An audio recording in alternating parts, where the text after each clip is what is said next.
নমো কৃষ্ণ শংকৰ গুৰু হৰি ৰাম ৰাম হৰি ৰাম হৰি ৰাম।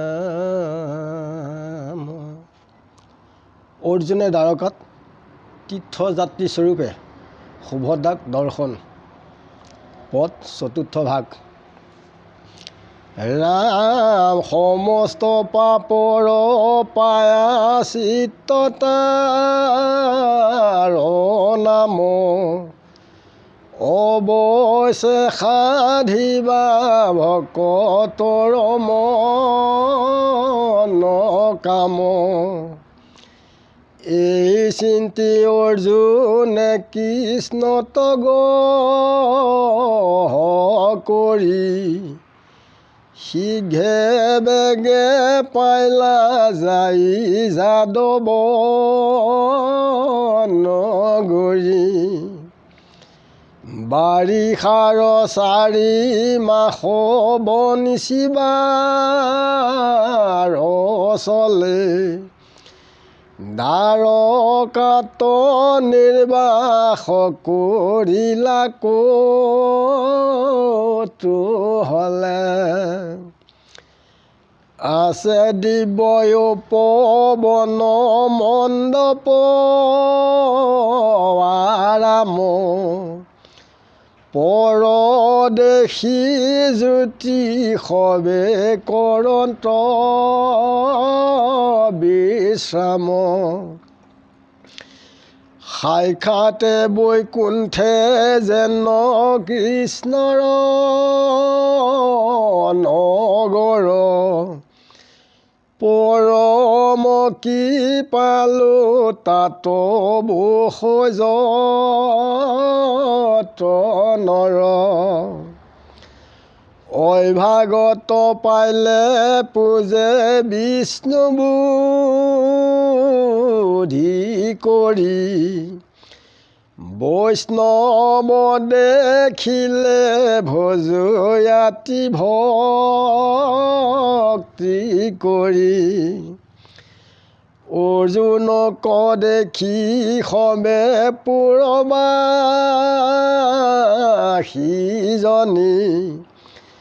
কৃষ্ণ সখী বুলি প্ৰেমে অৰ্চন্ত চৰণী। ফুৰা তীৰ্থযাত্ৰা কৰি শিৰে জটা ভাৰ কৰে দণ্ড কমণ্ডলু যাত্ৰাৰ আচাৰ। নিমন্ত্ৰণ কৰি ঘৰে ঘৰে যদুগণি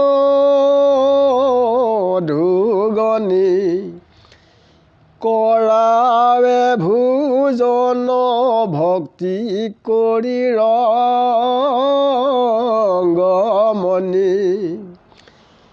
একে তীৰ্থযাত্ৰী বাৰু সম্বন্ধ বান্ধৱ আৰু চতুষ্মাস অভ্যাগতয় অভিনৱ। কৃষ্ণ আশী খনু নেন্ত নিমন্ত্ৰণ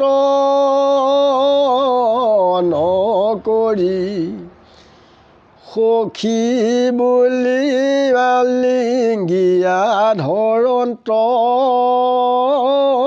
সাদৰি। তীৰ্থৰ ক্ষেত্ৰৰ কথা পুচন্ত উৎসৱী খনু পৰিহাস কৰি মাতন্ত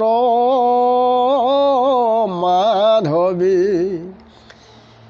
কেনে অত কষ্ট হেন ব্ৰত কৰা সখী হাসি উঠে তোমাৰ ধৰ্মৰ মৰ্ম দেখি।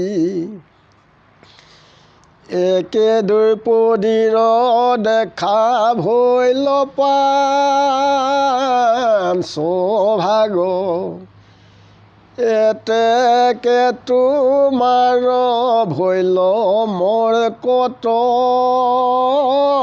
বৈৰাগ্য ভৈলা ব্ৰহ্মচাৰী যে বেৱাখিলা বনক সীতাংগনায়লোপিক বিহাইলা কৃষক বিৰালে অব্ৰত কৰে মৎস্যক নাপাই মোৰ ধনঞ্জয় সখী ভৈল সেহি প্ৰায়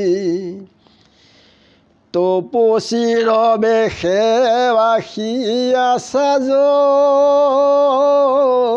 ধুপুৰী নাজানো কাহাৰ কইনা নিয়া চুৰি কৰি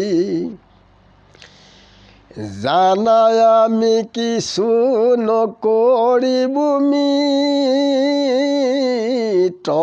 বুলি এহি বুলি ঘৰে ঘৰে ফুৰা হালি জালি সবাৰ চিত্ৰক দেখা দেৱ মহেশ্বৰ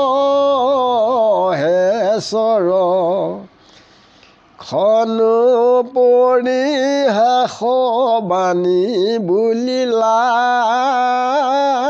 বিস্তৰ হেন শুনি অৰ্জুনে হাঁহিলা মুচুকাই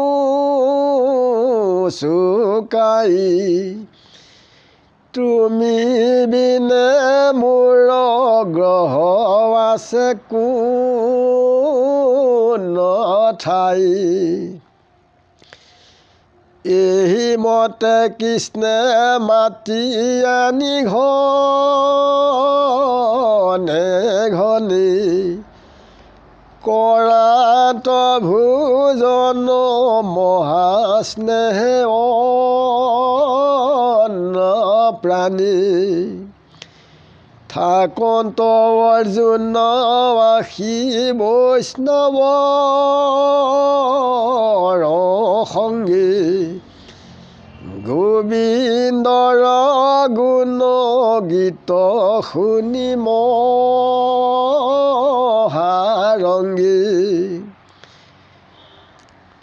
শুভদাৰ বদন দেখিবুকে তীখনি নিশি নিদানাস চিন্তি থাকন্ত অৰ্জুনে হৰিবু শুভদা হেন মনে দি কৰি কতো দিন আশা বীৰ কৃষ্ণৰ নগৰী বলভদে মাত্ৰ নজানন্ত কৰি মোৰ ভগিনী ধনঞ্জয়নী বাহৰি বহুদেৱ দৈৱ কিও জানিয়া চামনি চল পালে শুভদাক হৰিবা অৰ্জুনী একদিনা বলভদ্ৰে কৰিনি মন্ত্ৰণ অৰ্জুনক গৃহে নীলা কৰাইতে ভোজন ৰামকে সে বঞ্চিতে দণ্ডিবে সধৰি আহিলা অৰ্জুন তাক জানিয়া চাহৰি বলভদ্ৰে মহানন্দে ৰন্ধাইল তৰ্ণ পৃষ্ঠ কমোদক নানাবিধ শোভন বলদেৱে অৰ্জুনে বহিলায়ে কে সংগী দিব অন্ন প্ৰাণ ভুঞ্জি আছাম হাৰংগী সেই বেলা সুভদ্ৰাক দেখিলা অৰ্জুনী তান সম সুন্দৰী নাহিকে কুস্থানী ফটিকৰ স্তম্ভ তৱা জীৱ নাৰী অৰ্জুনক কটাক্ষে সন্তহাস্য কৰি যে কৃষ্ণৰ নাম স্মৰণ কৰিলে সকলো পাপ নাইকিয়া হয় এই কথা অৰ্জুনে সমস্ত জানে। তেখেত যেতিয়া যদুকুলত উপস্থিত হৈছে তেখেতসকলৰ নগৰবাসী সকলো যদুকুলৰ লোকসকলে কৃষ্ণ সখা বুলি সকলোৱে আদৰ সন্মান কৰিছে। তীৰ্থযাত্ৰী তাতে তেখেত অতিথিস্বৰূপে অভ্যাগত হৈছেগৈ যে যদু লোকসকলে তেখেত ৰংগমনে তেখেতক মাতি আনি সকলো লোকে ইজন সিজনকৈ সকলোৱে খোৱা বোৱা এনেকৈ কৰাইছে। সম্বন্ধত তেওঁ বান্ধৱ হয় একে তীৰ্থযাত্ৰী সময় কৃষ্ণেও নিমন্ত্ৰণ কৰি অৰ্জুনক খুৱাই খোৱা বোৱা কৰে আৰু মৰম চেনেহে তীৰ্থযাত্ৰাৰ কথা কৃষ্ণই অৰ্জুনৰ লগত পাতিছে যে তুমি বৰ কষ্ট কৰি ব্ৰত কৰিছা যে তোমাৰ যি ব্ৰত এই ব্ৰতৰ কথা শুনিলে হাঁহি উঠে তোমাৰ ধৰ্মৰ মৰ্মৰ দেখি যে এক দ্ৰৌপদীৰ পাঁচজনে তোমালোকে লোৱা আৰু তাতে ব্ৰহ্মচাৰী চিতাংগদা উলুপিক তুমি বিয়া পাতিলা যে বিয়ালেও তপ ব্ৰত কৰে মৎস্যক নাপাই পেলাই যে তুমি তেনেকুৱা হ'লা যে তুমি যদুকুললৈ আহিছা কাৰ ছোৱালী তুমি হোৱা এই কথাটো নাজানো কৃষ্ণ অন্তৰ্যামী সকলো তেখেতে জানে। তেতিয়া অৰ্জুনে কৈছে কৃষ্ণক যে আপোনাৰ বাহিৰে মই একো নাজানো এইবুলি কৃষ্ণই অৰ্জুনক পৰিহাস কৰি কথোপকথনেৰে তেনেকৈ কৈ কৃষ্ণই অৰ্জুনক অন্নপান ভুঞ্জাইছে। অৰ্জুনৰ ৰাতি টোপনি নাহে সুভদ্ৰাকে চিন্তা কৰি থাকে যে বসুদেৱ দৈৱকীয়েও জানে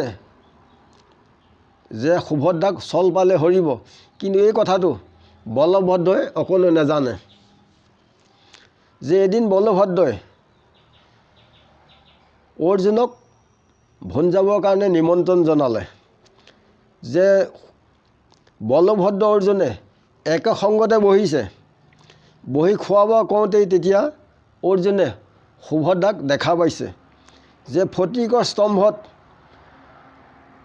আৱজি আছে আৰু কটাক্ষে অৰ্জুনৰ ফালে চাই হাস্য দৰ্শন কৰিছে। তেতিয়া অৰ্জুনৰ চিত ক্ষতবিক্ষত হৈছে। আপুনি আপোন বন্ধু যদি ৰাখে ধৰ্ম আপুনি আপোন বন্ধু আপুনি আপোন শত্ৰু আপুনি আপোন ৰাখে মাৰে হৰিক নভজি নৰে আপুনি হয় নষ্ট হৰি ভজি আপোনাক তাৰে। যে আমি নিজেই নিজৰ বন্ধু শুদ্ধ সত্য পথত বেদৰ স্ববিহিত মতে চলিলে যে অধৰ্ম কৰিলে তেতিয়া আমাৰ নিজেই পৰমাত্মে শত্ৰু হৈ ইমানে ৰাখিছোঁ কৃষ্ণ।